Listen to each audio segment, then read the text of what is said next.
Il est 16h50, c'est l'heure du grand dossier. Soyez les bienvenus en direct sur LCI, Canal 15. C'est une opération que même Mission Impossible ou le Bureau des légendes n'aurait pu imaginer quand la réalité dépasse la fiction. Nous allons vous raconter comment Israéliens et Américains ont planifié pendant des années leurs attaques contre les installations nucléaires iraniennes.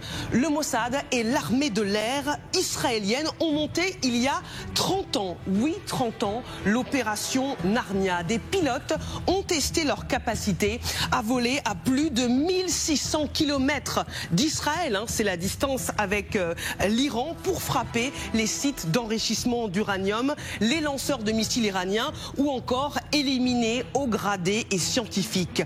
Xavier Titelman, ancien aviateur militaire, nous expliquera le stratagème aérien. Il est déjà connecté. Pendant ce temps, les États-Unis préparaient depuis 15 ans une attaque contre la base de Fordo grâce à 2 de leurs agents. Un programme secret qui a permis à l'armée américaine d'optimiser l'impact de ces méga-bombes GBU-57. Combien, comment, où, c'est ce que nous verrons. Vous voyez, carte et graphique à l'appui, des images qui ont été fournies par le Pentagone il y a quelques heures. Le général Richoux, évidemment, nous éclairera. Américains et Israéliens ont-ils travaillé de concert ou Trump a-t-il été dupé, instrumentalisé par Netanyahou? Seul ombre au tableau, le guide suprême Ali Khamenei, qu'Israël n'a pas réussi à tuer et qui pourrait trouver refuge avec sa famille dans un pays ami du régime des Mollahs. Nucléaire iranien anéanti, les secrets de l'opération, c'est le thème du grand dossier ce soir. Partons tout de suite en Israël, retrouver nos envoyés spéciaux Claire Cambier et Vincent Wartner en direct de Tel Aviv. Bonsoir Claire, l'attaque audacieuse d'Israël est une réussite sur laquelle Netanyahou compte bien capitaliser. Oui, exactement. Et vous le savez, la cote de popularité de Netanyahou, elle fluctue énormément en fonction de l'évolution des conflits. Et tout comme elle était remontée à l'automne dernier après la guerre au Liban, et bien elle remonte aujourd'hui après cette guerre de 12 jours avec l'Iran. Il y a un sondage qui a été réalisé juste après la mise en place du cessez-le-feu mardi. Et pour la première fois de l'année, eh bien les Israéliens déclarent préférer voir au poste de Premier ministre Netanyahou plutôt que son rival, figure de l'extrême droite, Naftali Bennett. Le parti de Netanyahou, le Likoud, s'il avait aujourd'hui des élections, il gagnerait également 4 sièges au Parlement. Alors cette hausse de popularité, elle reste tout de même assez fragile puisque sa coalition ne gagnerait pas la majorité des sièges. Vous l'avez peut-être entendu, il y avait des rumeurs ces derniers jours et qui indiquaient que Netanyahou et son entourage souhaitaient des élections anticipées. Ce ne sera donc peut-être pas le cas au vu de ces derniers sondages. Hausse de popularité fragile également puisque, vous le savez, Netanyahou reste embourbé dans des affaires de corruption et puis surtout parce qu'il reste cette guerre à Gaza, guerre que souhaiteraient voir se terminer beaucoup d'Israéliens ici. Pour le moment, les prochaines élections, elles sont prévues en octobre 2026. D'ici là, tout peut encore évoluer. Merci beaucoup pour ces dernières informations. Grâce à vous, Claire Cambier, avec Vincent Wartner, en direct de Tel Aviv. Allons plus loin dans le grand dossier. J'ai le plaisir d'accueillir ce soir le général Nicolas Richoux. Bonsoir. Ancien commandant de la 7e brigade blindée. Gallagher Fenwick, bonsoir. Vous êtes grand reporter, spécialiste des questions internationales. Et Elisabeth Shepard-Selam, on a besoin de 2 Américains ce soir pour comprendre la tactique de Trump. Bonsoir Elisabeth. Maîtresse de conférence, directrice du programme politique et relations internationales à l'université de Tours et spécialiste des questions de défense et de sécurité. Et je salue également Xavier Titelman, ex-aviateur militaire, spécialiste des questions aéronautiques et de défense. Merci beaucoup Xavier d'être avec nous, connecté en direct. Le secret a été gardé pendant plus de 30 ans et stupéfie aujourd'hui le monde entier. L'opération Narnia, montée par les agents du Mossad et l'armée de l'air israélienne. Regardez ce qui a été révélé par nos confrères du Wall Street Journal. Les origines de l'opération remontent au milieu des années 90, lorsque les services de renseignement israéliens ont identifié pour la première fois ce qu'ils considéraient comme des tentatives iraniennes naissantes de construire un programme programme d'armes nucléaires. Alors, avant de vous en dévoiler tous les secrets, carte à l'appui, avec le général Richoux et avec Xavier Titelman, qui se doutait autour de cette table non seulement du niveau de complexité de l'opération, mais aussi la date à laquelle elle a été décidée? Personne. Moi, je vois pas comment on a pu anticiper ça. On n'a pas pu l'anticiper, et en même temps, quand on connaît la capacité, notamment du Mossad, de planifier, on se souvient quand même en 1960, quand Adolf Eichmann, il le chope en Amérique du Sud, il le ramène à Jérusalem pour être jugé, que c'est sur une période d'une vingtaine d'années. Opération Colère de Dieu, qui suit Munich, c'est sur une période presque de 10 ans. Donc, ils ont une capacité d'attendre, de planifier jusqu'à ce qu'il y ait cette fenêtre d'opportunité pour faire ce qu'ils ont à faire. Donc ça ne m'étonne pas totalement. Après 30 ans, c'est une sacrée planification quand même. Gallagher. Non, il y a la combinaison entre comme le disait très bien Elisabeth, une vraie patience stratégique et un travail méticuleux qui concerne les domaines civils et militaires. Dans le pistage, la surveillance, la compréhension des enjeux, l'identification des acteurs, des ressorts, des moyens, avant de présenter des options concrètes à l'état-major et au chef de l'exécutif israélien. C'est une obsession pour Netanyahou, l'Iran. Alors, ça fait pas 30 ans qu'il est au pouvoir, mais ça fait peut-être 20 ans. À ce stade, c'est le Premier ministre qui aura servi le plus longtemps que David Ben Gourion. Et moi, j'ai vécu 5 ans à Jérusalem. Je me souviens très bien qu'on parlait déjà d'Iran, on parlait de la bombe, on parlait... c'est très intéressant parce que vous faisiez allusion aux cartes avec la distance qui sépare Israël de la Grèce, du Yémen et de l'Iran. Il y avait déjà cette question qui était au cœur d'éventuelles opérations, celle du ravitaillement des avions en vol, et qui mettait tout de suite dans cette balance les Américains. C'est l'autre grand acteur, évidemment, et on va en parler de cette équation.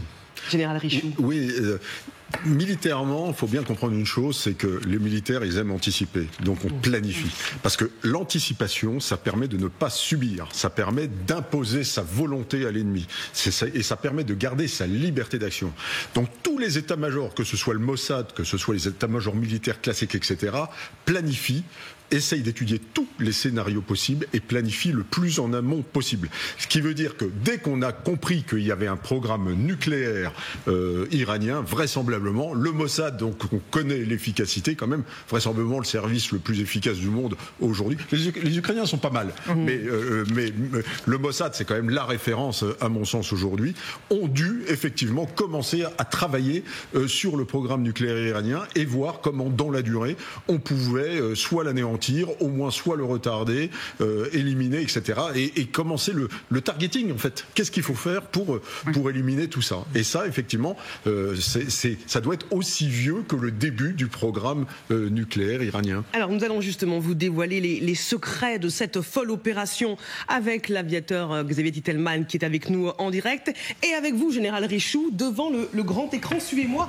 On l'a dit, hein, on parle d'une opération qui va s'organiser, se dérouler sur 30 ans, raison pour laquelle nos équipes ont réalisé une frise pour vous permettre de suivre étape par étape cette opération inédite. Alors, tout commence au milieu des années 90, quand les services de renseignement israéliens ont identifié pour la première fois ce qu'ils considéraient comme des tentatives iraniennes naissantes de construire un programme nucléaire. Israël décide alors d'entraîner ses pilotes à effectuer des vols coordonnés pour tester leur capacité à voler assez loin pour frapper les sites d'enrichissement en Iran. Et donc, en 2008, c'est l'opération Glorious Spartan. Plus de 100 avions F-15 et F-16 israéliens ont volé à plus de 1000 miles, 1600 km environ, vers la Grèce. Alors pourquoi? Regardons carte à l'appui. On sait qu'il était impossible, évidemment, pour Israël de permettre à ces avions de s'entraîner à voler back and forth, comme on dit les Américains, depuis l'Iran. Il y a 1600 km de distance. Impossible non plus de s'entraîner à voler vers le Yémen, allié de Téhéran, qui est aussi à 2000 km d'Israël. Raison pour laquelle ils se sont exercer. Vous voyez, hein, ça c'est les avions F-16 et F-15 israéliens. Et puis ça c'est le gros porteur, hein, c'est les avions, l'avion ravitailleur qui permettait, pardon, à ces F-16 et à ces F-15 évidemment de continuer à voler. Et donc ils ont décidé de s'entraîner vers un pays qui est à 1600 km d'Israël, mais un pays qui n'est pas un pays ennemi, c'est donc la Grèce. Général, c'est donc une planification, hein, vous le disiez, sidérante. Oui, c'est sidérant, et puis c'est très en amont. On voit que immédiatement ils ont pris la mesure de la menace.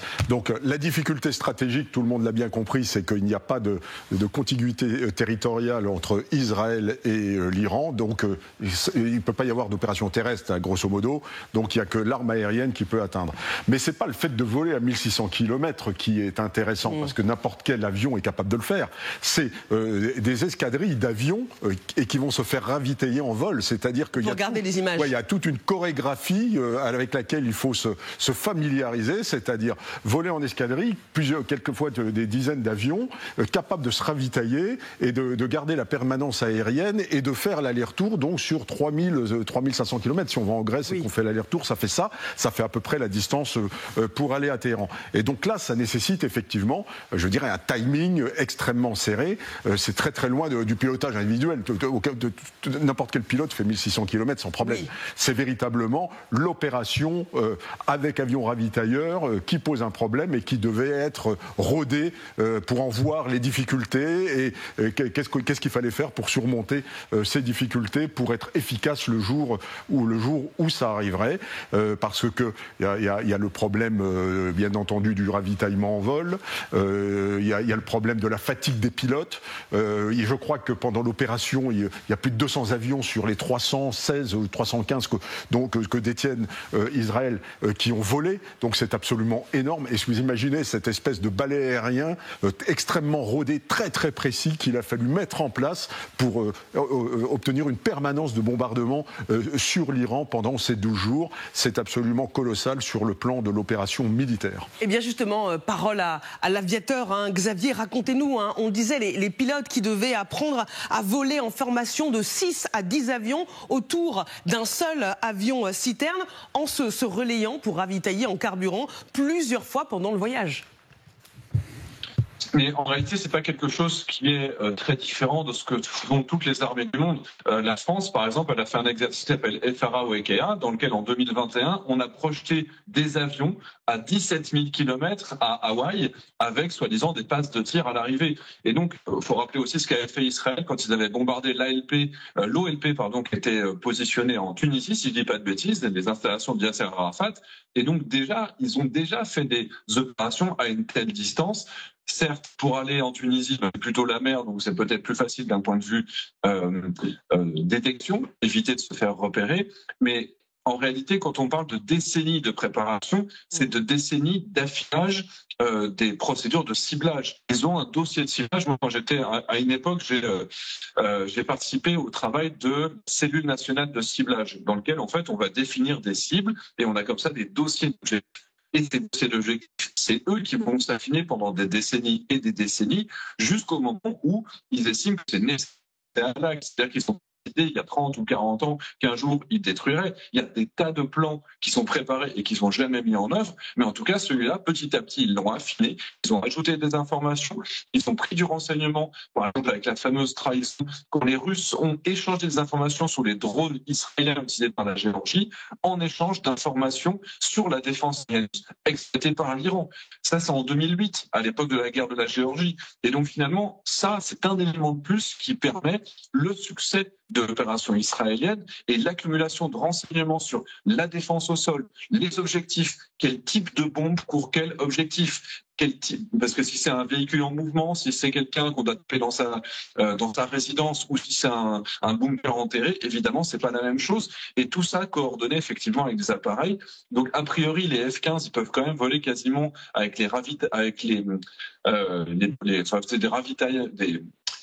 de l'essence extérieure qu'ils peuvent larguer, c'est de gros bidons qu'ils utilisent, et une fois qu'ils sont vides et les lancent, ils peuvent quasiment aller à 2000 km pour délivrer leurs armes, leurs missiles de croisière, qui vont encore 300 km plus loin. Et donc c'est vraiment tout cet écosystème qu'on a vu en œuvre dans les opérations sur ces 12 jours.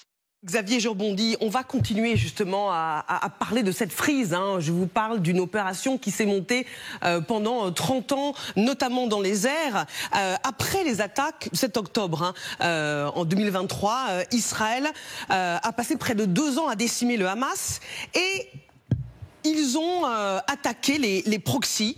Les forces de l'opposition ont renversé le gouvernement syrien, mettant en place un gouvernement anti-iranien qui a ouvert la voie aux avions israéliens pour traverser l'espace aérien du pays sans entrave et leur permettre d'attaquer les proxys, les alliés de Téhéran.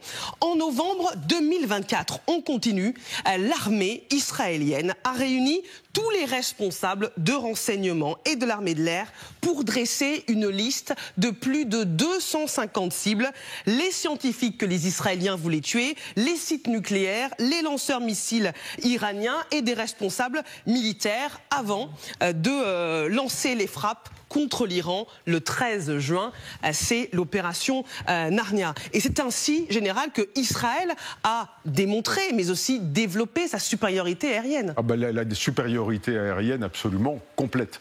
Déjà contre l'Iran, c'est une évidence, parce qu'ils avaient des vieux coucous qui dataient quasiment de la guerre du Vietnam. Ils avaient les F-14 là qu'on voit dans Top Gun, le premier, donc il y a 40 ans. Je crois qu'il y a encore des F-4 fantômes. Enfin, c'était des vieux engins, parce qu'ils étaient sous embargo, ils n'avaient pas pu renouveler leur flotte. Donc déjà, Israël avait la supériorité aérienne.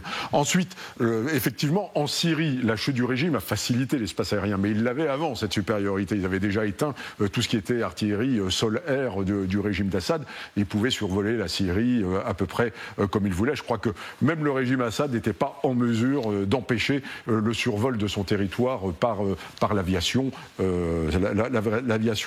israélienne. Voilà. Donc, effectivement, une très grosse supériorité, mais équipée, ravitaillée, la logistique est américaine et donc il y a quand même l'allié américain derrière qui pousse et qui permet à cette arme aérienne d'avoir l'efficacité qu'on lui connaît aujourd'hui, le F-35 étant l'avion le plus moderne du monde, même si le Rafale, parce que Xavier va pas être content, reste un avion concurrent tout à fait correct, mais effectivement aujourd'hui le F-35 reste la référence parce qu'il est un petit peu furtif, il est furtif, etc. etc.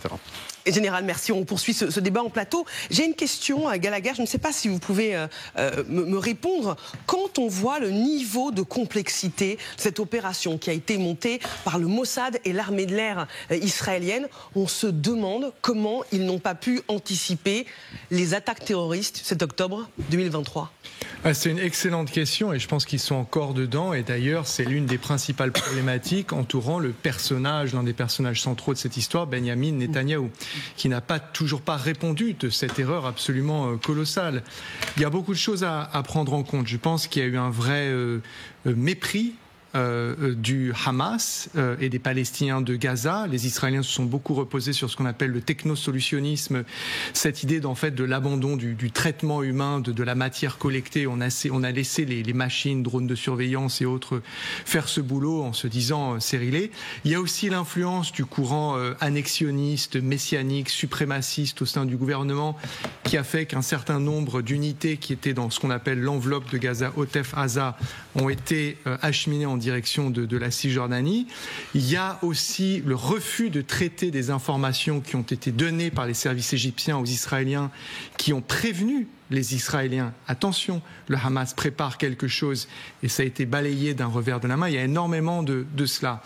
Sur la réussite côté, et on peut mettre en parallèle, et c'est très intéressant, le travail sur le Hezbollah et celui sur l'Iran. C'est-à-dire que quand on voit l'extrême, difficulté, nullité ou quoi de l'armée israélienne à Gaza versus les énormes réussites enregistrées contre le Hezbollah et l'Iran, on voit qu'il y a eu un abandon du sujet Hamas au profit du sujet Hezbollah, notamment suite à la défaite de 2006, où pendant 20 ans ils ont travaillé très très étroitement sur le Hezbollah, et on voit sur l'Iran le fruit de ce travail. Et une toute dernière chose, c'est qu'on parle des services israéliens, il faut aussi parler de ce qui a gangréné les ennemis visés.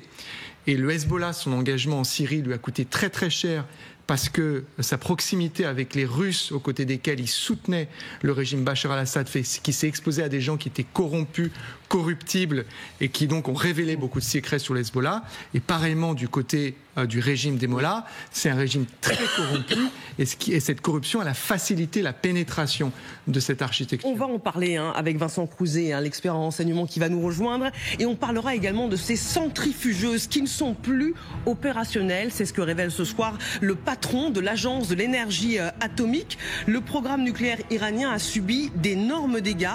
Trump a-t-il réussi son pari d'anéantir le programme nucléaire iranien?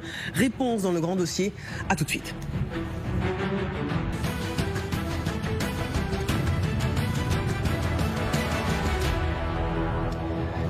Vous êtes bien devant le grand dossier intitulé ce soir nucléaire iranien anéanti, les secrets de l'opération. Désormais, les centrifugeuses iraniennes ne sont plus opérationnelles. C'est ce que révèle ce soir le patron de l'agence de l'énergie atomique. Le programme nucléaire a subi d'énormes dégâts au vu de la puissance des bombes américaines. Trump a-t-il réussi son pari d'anéantir le nucléaire iranien pour des années, voire des décennies? C'est ce que nous verrons dans un instant. Mais d'abord, le rappel des principaux titres de l'actualité. À la une, il n'y aura pas de reprise des discussions sur le dossier des retraites. C'est ce que fait savoir Marie-Lise Léon, qui rejette la proposition de François Bayrou. La secrétaire générale de la CFDT précise que la pénibilité et le financement du système des retraites qui avait déchiré, souvenez-vous, les partenaires sociaux pendant le conclave, sont deux éléments extrêmement importants pour parvenir à un accord avec le patronat. François Bayrou entend pousser syndicats et patronat à négocier encore jusqu'à la mi-juillet. Mais il prévient, si les organisations considèrent que ça n'est plus leur heure et qu'il faut trancher, on tranchera. 4 jours après la fusillade lors d'un mariage dans un village du Luberon, 2 hommes ont été mis en examen hier soir pour assassinat en bande organisée et ils ont également été écroués. Les 2 hommes font partie d'un groupe de 4 assaillants dont l'un a été tué et l'autre est toujours en fuite. C'est ce qu'indique le procureur de Marseille dans un communiqué. La canicule, aujourd'hui encore, les fortes chaleurs font de la résistance. Vous l'avez constaté si vous avez mis le nez dehors. 4 départements du sud du pays sont placés en vigilance orange à la canicule par Météo France. Les Pyrénées-Orientales, l'Hérault, le Gard et les Bouches-du-Rhône. Le thermomètre affichera 36 degrés, le maximum sur le pourtour méditerranéen. Mais lundi, attention, un pic d'intensité historique est prévu jusqu'à 42 degrés localement dans le sud-est. Voilà pour l'essentiel de l'actualité. Vous êtes bien devant le grand dossier intitulé ce soir « Nucléaire iranien anéanti, les secrets de l'opération ». Avec, ça tombe bien, Vincent Crouzet qui nous a rejoint. Bonsoir. Un expert en renseignement, écrivain. Nous sommes toujours avec Gallagher Fenwick, grand reporter, avec le général Nicolas Richoux et avec Elisabeth Shepard-Selam, spécialiste des questions de défense et de sécurité.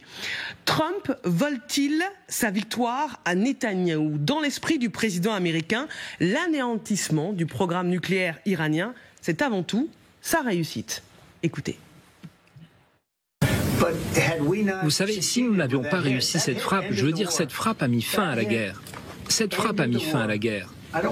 Je ne veux pas utiliser l'exemple d'Hiroshima, je ne veux pas utiliser l'exemple de Nagasaki, mais c'était essentiellement la même chose. Cela a mis fin à la guerre. Mais quelle métaphore! Partons aux États-Unis retrouver nos envoyés spéciaux, Hélène Bonnet avec Arthur Grolet en direct de Washington. Bonsoir Hélène. Vous avez suivi le feuilleton depuis le début. On imagine que Trump exulte après avoir annoncé en premier l'anéantissement du programme nucléaire iranien. Oui, absolument. Il présente ça comme une très grande victoire. Il assure à longueur de message que le nucléaire iranien a été totalement éradiqué. Il a laissé entendre il y a 2 jours qu'il n'était pas forcément plus attaché que ça à conclure un accord avec les Iraniens, un accord de paix. Alors ce que l'on sait en réalité, c'est qu'il y a des discussions qui continuent entre les États-Unis et l'Iran pour justement trouver un accord diplomatique. Donc on voit qu'en coulisses, Donald Trump ne lâche pas cette idée-là, mais publiquement, il présente ça comme une victoire. Il laisse entendre qu'il aimerait bien obtenir aussi le prix Nobel de la paix, puisqu'il repose beaucoup de messages qui évoquent cette idée-là. L'important pour le président, c'est de pouvoir afficher une victoire. Il n'a pas du tout envie de prolonger ce conflit. Il veut finir par la voie diplomatique. Et là, il va rentrer dans une séquence aussi peut-être plus centrée sur la politique américaine. On sait qu'il devait partir ce week-end pour l'un de ses golfs. Finalement, il va rester à Washington DC. Il a une importante loi budgétaire à faire passer d'ici le 4 juillet. Le 4 juillet, c'est la fête nationale aux États-Unis et l'objectif du président, c'est de pouvoir dire qu'il a gagné sur tous les plans, aussi bien en matière de politique intérieure que sur le plan extérieur, et qu'il a tenu ses promesses auprès de son électorat. Merci beaucoup Hélène Bonnet pour ces toutes dernières informations avec Arthur Grolet, nos envoyés spéciaux en direct de Washington DC. Américains et Israéliens ont-ils travaillé de concert pour détruire ces installations nucléaires iraniennes, ou Trump a-t-il été dupé, instrumentalisé par Netanyahou? Regardez ce que disent nos confrères du Wall Street Journal. Ils expliquent que les Israéliens ont fait croire aux Iraniens grâce aux médias qu'ils attendaient l'aval de Washington pour frapper. Regardez, la clé de la tromperie résidait dans l'idée ancrée dans l'esprit des Iraniens qu'Israël ne frapperait pas sans l'autorisation et la participation des Américains. Alors que les avions israéliens prenaient leur envol, Trump a publié sur Truth Social « Nous restons engagés en faveur d'une résolution diplomatique de la question nucléaire iranienne ». Et il a rajouté « Je fais beaucoup et je ne suis jamais crédité de quoi que ce soit, mais ce n'est pas grave, le peuple comprend ».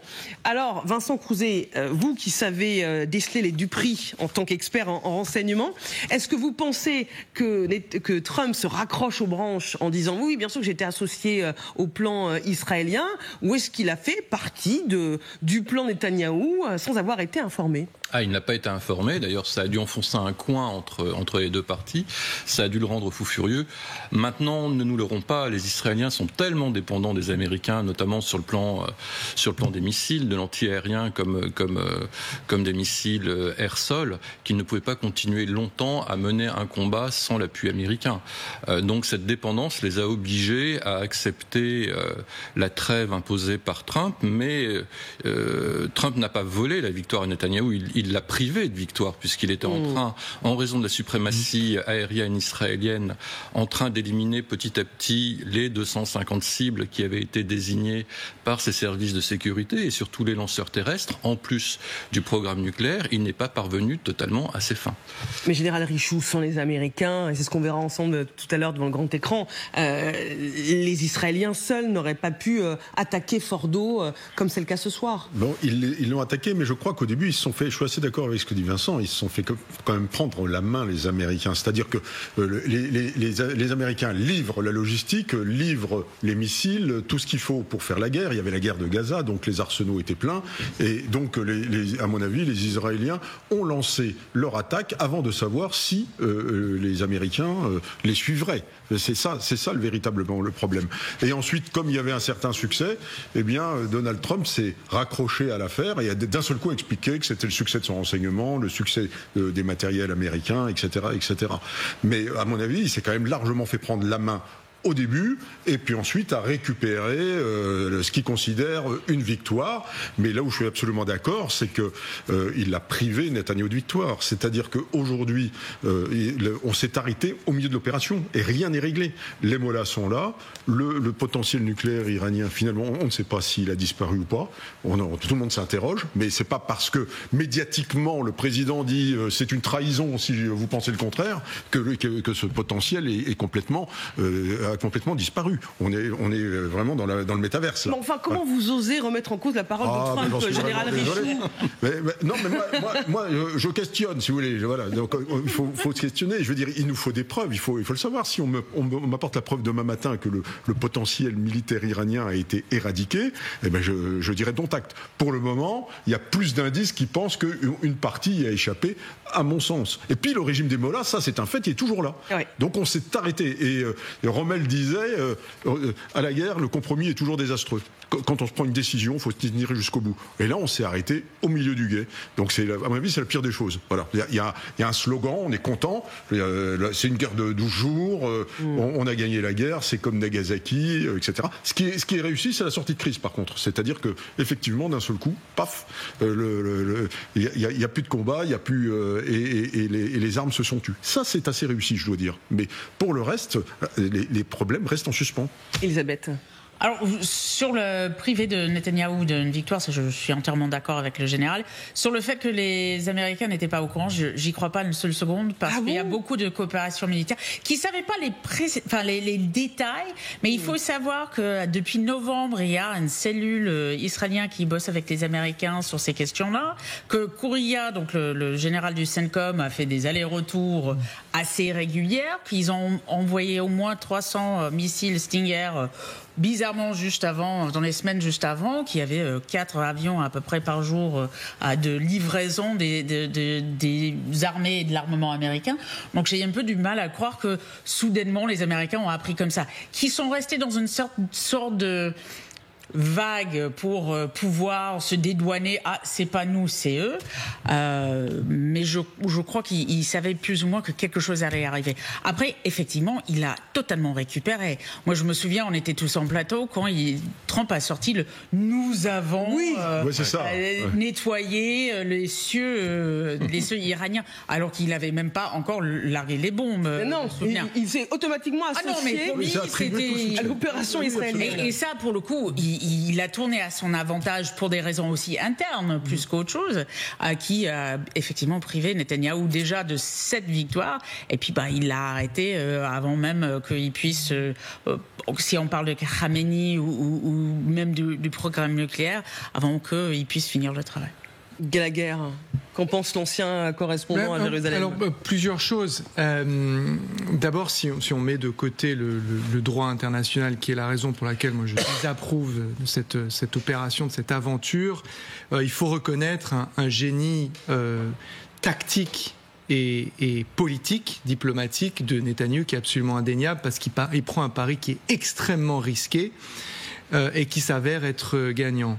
La manière dont la chose se déroule, c'est que Donald Trump, il le veut, son accord sur le nucléaire avec les Iraniens. Il est vraiment, c'est-à-dire que pour moi, c'est un mensonge de dire que Trump mentait sur ses intentions.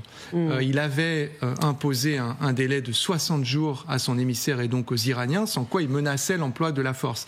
Et il refuse par 2 fois, de manière très officielle et publique, à Netanyahou, qui demande l'emploi de la force contre les installations iraniennes à tous les présidents américains depuis, je dirais, 10-15 ans. Donc, vous pouvez les faire les uns après les autres, les Bush, Obama, Trump 1, Biden, ils ont tous eu le droit. Est-ce qu'on peut aller taper les Iraniens? Non. Est-ce que je peux avoir la GBU-57? Non. Et d'ailleurs, Trump, pareillement, 1 et 2, disait non. Jusqu'à ce que il se tourne vers Witkoff à l'approche des 60 jours. On en est où avec les Iraniens? Witkoff avait soumis un document avec l'interdiction d'enrichissement total. C'est le point sur lequel ça bloque. C'est-à-dire que les Américains ont tergiversé sur la question de l'enrichissement, qui est vraiment centrale pour le régime iranien. Donc dans le civil, vous pouvez enrichir jusqu'à 3,75, il n'y a aucune raison d'aller au-delà. Et eux voulaient 0. Trump est frustré. Les services de renseignement américains viennent voir le président et lui disent « Écoutez, ils espionnent leurs collègues israéliens, ils vont y aller. On a l'information, ils vont y aller. Qu'on soit avec eux ou non, ils vont y aller. » Et Trump, là, il procède par ce que j'appelle le consentement par le silence. Donc Trump n'appelle pas Netanyahou et ne dit rien. Et Netanyahou comprend très bien ce que ça veut dire. Et il y va, en sachant pertinemment que les Israéliens ne pourront pas terminer une bagarre qu'il démarre. L'étape suivante, elle est très simple. Donald Trump allume Fox News et là, il voit un feu d'artifice. C'est-à-dire strike sur strike. Et il a ce qu'un grand commentateur américain a appelé le FOMO, Fear of Missing Out. C'est vos copains qui font une grande fête et vous n'en êtes pas. Et vous mourrez d'envie d'en être. Et donc là, il se met à conjuguer, effectivement, tous les verbes concernant l'opération à la première personne du pluriel. Nous maîtrisons les cieux. Et pour le moment, nous avons décidé de ne pas procéder à l'élimination du guide suprême Khamenei. Et des options, notamment par le général Kurila, lui sont présentées. Et qu'est-ce qu'il choisit ? Il choisit la plus spectaculaire, parce que c'est Donald Trump. Donc il veut que ce soit la plus grosse bombe, dans une très grande quantité, avec des missiles Tomahawk, sans qu'on comprenne exactement pourquoi il faut des Tomahawk, pourquoi il faut les deux, etc. Avec une grande manœuvre de diversion, avec des B-2 qui sont des avions furtifs. Donc pourquoi faire de la diversion si vous utilisez l'avion le plus furtif au monde ? Donc il y a un mélange de tout cela qui donne ce résultat qui est, à mon sens, et je reprends ce que le général disait, mais je le dis différemment, ils ont, et ça c'est incontestable, remporté une bataille, mais la guerre, elle est loin d'être terminée. Alors Vincent Crouzet, avant de vous entendre, je voudrais qu'on écoute le chef d'état-major Dan Kane, car ces dernières heures, l'armée américaine a livré de nouveaux détails sur l'attaque contre le site de Fordo. Écoutons. Pendant plus de 15 ans, 2 agents ont travaillé sur Fordo, le fer de lance du programme nucléaire iranien.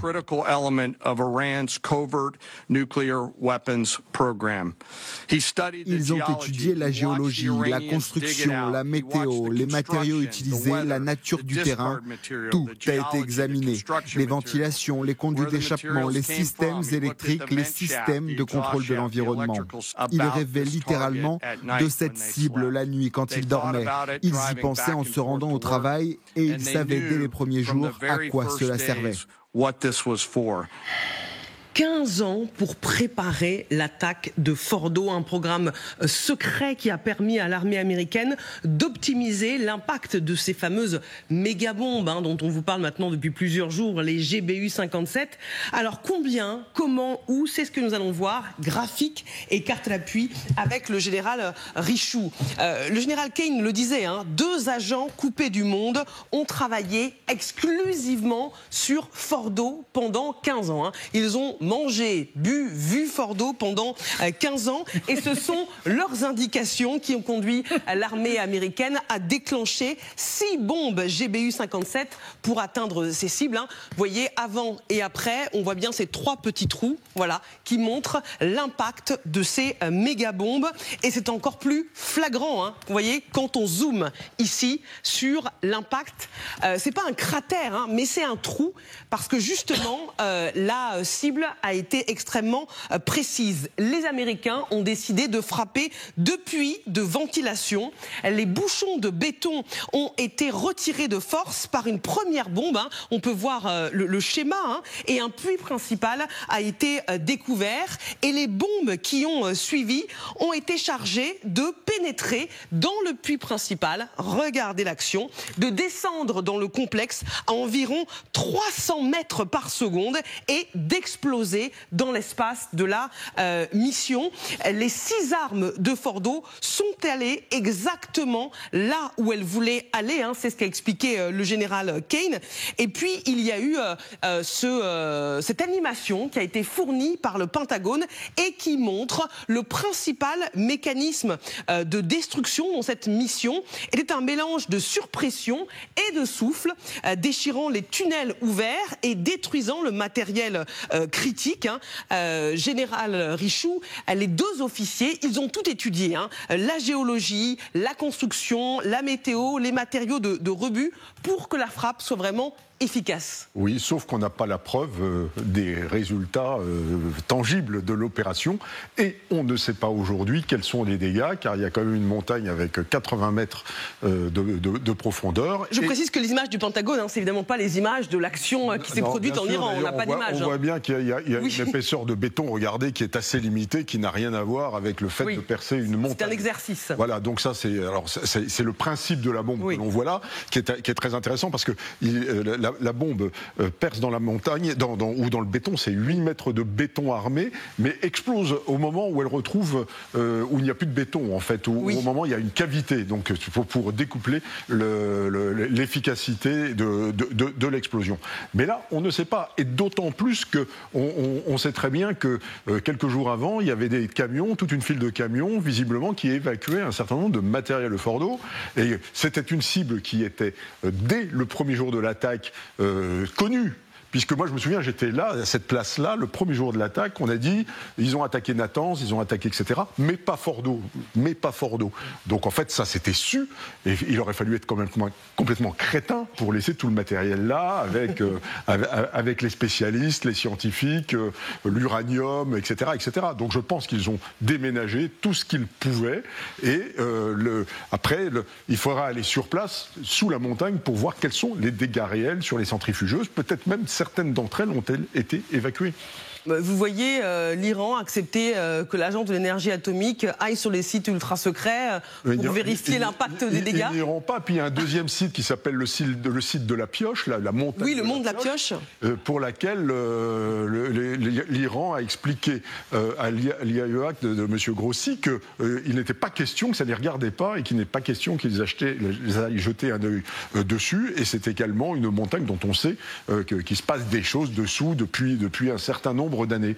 Donc le mystère reste entier malgré le succès diplomatique officiel requis par Washington. On poursuit en plateau, Général Richoux, parce que même si l'agence de l'énergie atomique ne s'est pas rendue sur place, regardez ce que dit ce soir son patron, Raphaël Grossi. Il dit désormais, les centrifugeuses iraniennes ne sont plus opérationnelles. Le programme nucléaire a subi d'énormes dégâts au vu de la puissance des bombes américaines. Est-ce que ça veut dire que Trump a réussi son pari ? Ben non. Parce qu'il y a eu d'énormes dégâts et il dit que les centrifugeuses ne sont plus opérationnelles. Alors vous avez, quand vous avez un programme nucléaire à dimension militaire, ce qui est le cas là, vous avez trois choses. Vous avez les installations. Donc il y a peut-être des installations secrètes. On a nommé Natanz, Ispahan et Fordo. Il y en a peut-être d'autres. Vous avez ensuite le savoir-faire. Donc ça, ce sont les scientifiques nucléaires. Rien que pour Ispahan, il y en a 3000. Et puis vous avez la capacité à transmettre ce savoir-faire. Et puis ensuite, vous avez la volonté, l'intention. Donc sur ces trois éléments, le premier a été sévèrement endommagé, c'est incontestable et indéniable. Mais encore une fois, ça ne veut pas dire que le programme nucléaire, dans sa dimension militaire, a été éliminé. Ça pourrait justement avoir l'effet exactement inverse, c'est-à-dire accélérer le programme nucléaire dans sa dimension militaire, puisque le régime va constater que jusqu'ici, la voie diplomatique n'a pas permis de le protéger, et donc il va peut-être choisir, s'il en a les moyens, l'option 2, c'est-à-dire se dépêcher d'avoir une arme nucléaire. Et auquel cas, et c'est ce que Raphaël Grossi est venu dire sur ce plateau, vous allez assister à une nouvelle ère de prolifération, puisque je peux vous dire que les petits, entre guillemets, voisins qui sont en face, à commencer par l'Arabie Saoudite, s'ils apprennent que les Iraniens viennent de détoner une arme nucléaire dans un de leurs déserts, ils vont très rapidement chercher à se doter d'exactement la même capacité. Vincent Crouzet. Mais comment il le sait, Grossi ? Il a accès.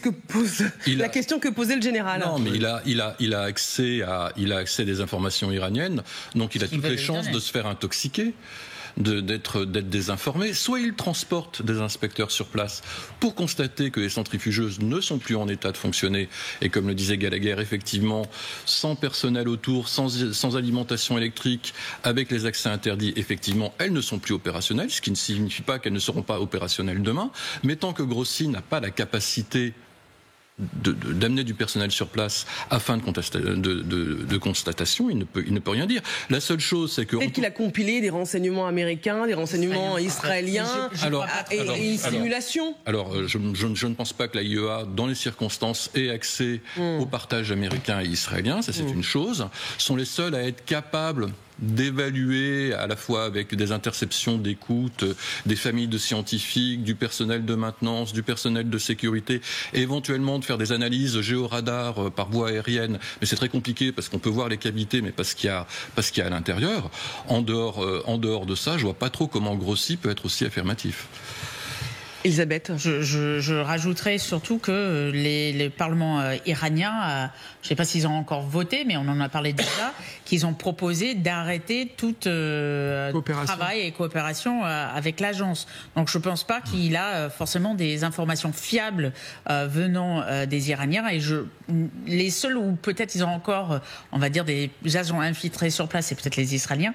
Et je doute fortement qu'ils ont donné cette information-là à Grossi pour l'instant. En fait, pardon, oui, allez-y, aussi pour le moment, parce que je l'écoute pas mal, il parle beaucoup dans les médias en ce moment, et d'ailleurs dans un français admirable, il parle une dizaine de langues, c'est quand même un diplomate émérite assez admirable. Il a à peu près, alors j'allais dire aux mêmes informations que nous, pas exactement, mais il regarde l'imagerie satellitaire qu'on regarde. Il a des inspecteurs en Iran qui, jusqu'à la veille des premières frappes israéliennes, inspectaient ces sites avec des accès moindres de ceux qu'il avait entre 2015 et 2018, qui sont les 3 années durant lesquelles l'accord sur le nucléaire iranien était entré en vigueur.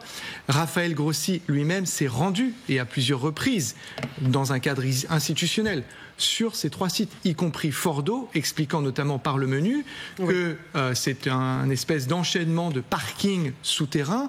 On lui a dit que ça se faisait en voiture et lui a demandé à le faire à pied pour bien prendre la mesure, si vous voulez, de l'ampleur, de la profondeur et de la complexité du site. Maintenant, son commentaire, et je termine très rapidement par là, c'est un petit peu du bon sens. Quand vous prenez 6 GBU 57, il faut quand même rappeler, c'est 14 bombes de 14 tonnes avec à chaque fois 2,5 tonnes de charge utile dessus, ça va, je crois que l'expression c'était causer des dommages sévères, sachant que les centrifugeuses sont des éléments extrêmement fragiles. Vous restez avec nous, seule ombre au tableau désormais, le guide suprême Ali Khamenei, qu'Israël n'a pas réussi à tuer et qui pourrait trouver refuge avec sa famille dans un pays ami du régime des Mollahs. Comment? Où? Restez avec nous pour le savoir.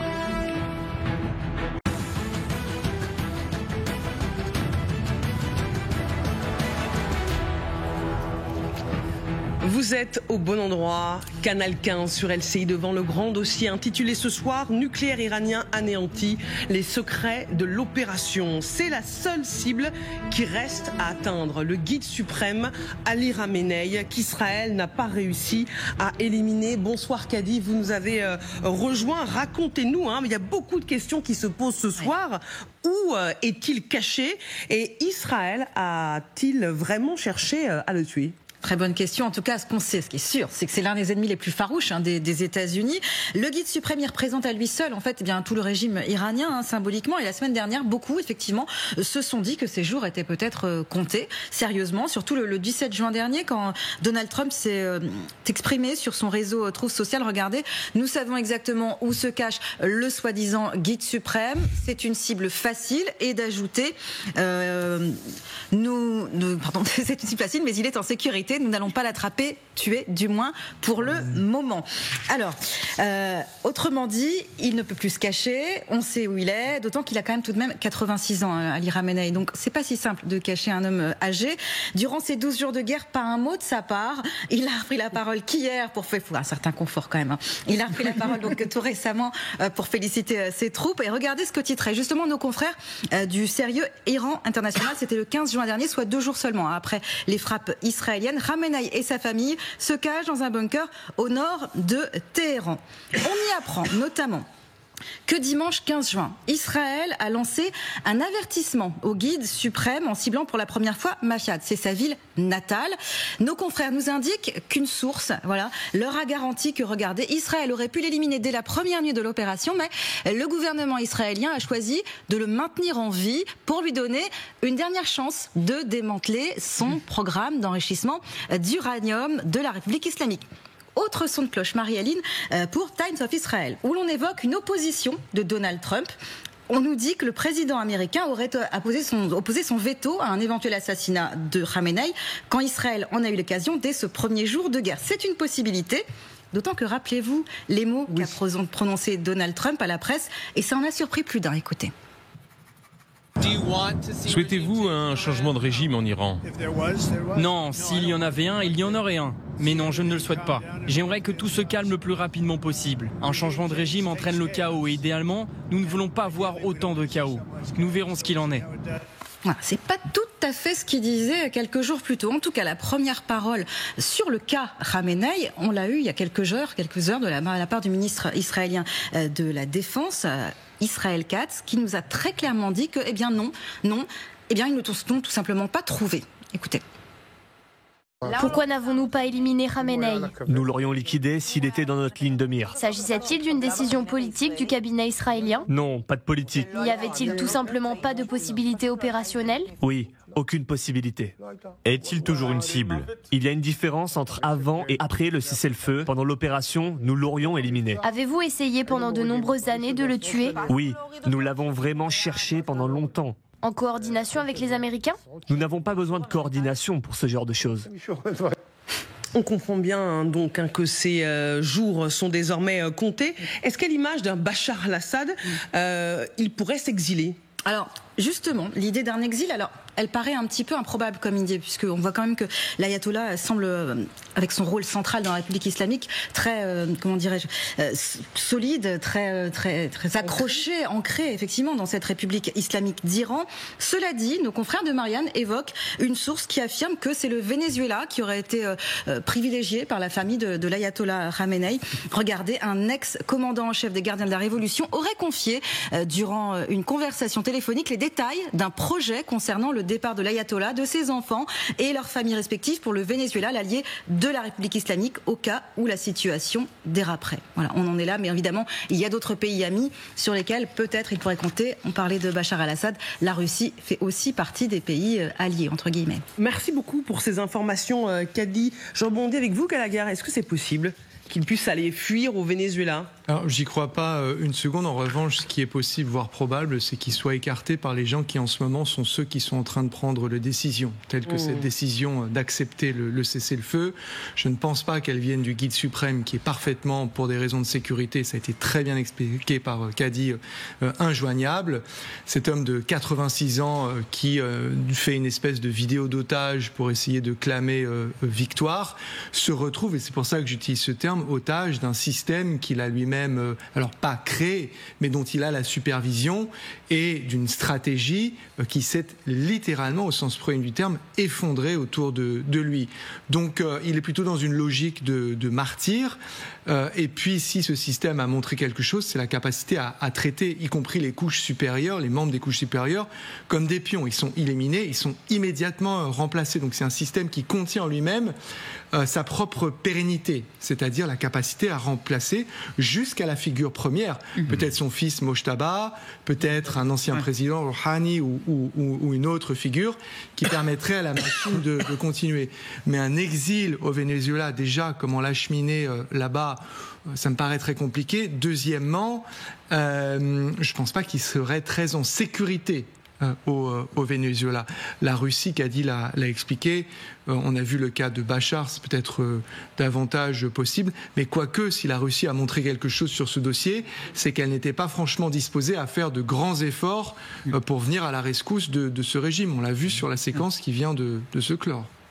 Elisabeth. Je rajoute que pendant cette séquence et ces 12 jours, on a entendu déjà au moins 3 noms circuler pour le succéder. Donc il est déjà plus ou moins écarté pour différentes raisons. Il est très âgé, il est malade. Il y a certainement un certain nombre qui ont envie même d'avoir sa place. Donc je ne suis pas sûr que c'est aujourd'hui la figure centrale dans ce qui va se passer par la suite, notamment les discussions avec les États-Unis qui sont en train de... qu'on entend beaucoup dans les médias américains. Ceci étant dit, s'il fallait l'exfiltrer, moi je rejoins Gallagher, je ne vois pas Venezuela pour un nombre de raisons à la fois logistiques et aussi culturelles, et il ne sera pas du tout... Enfin, les Israéliens pourraient l'atteindre au Venezuela, je pense, sans souci, par exemple. Mais pour être exfiltré, il faut une bonne raison. aujourd'hui, il n'a pas de raison d'être exfiltré. Oui, le pouvoir tient.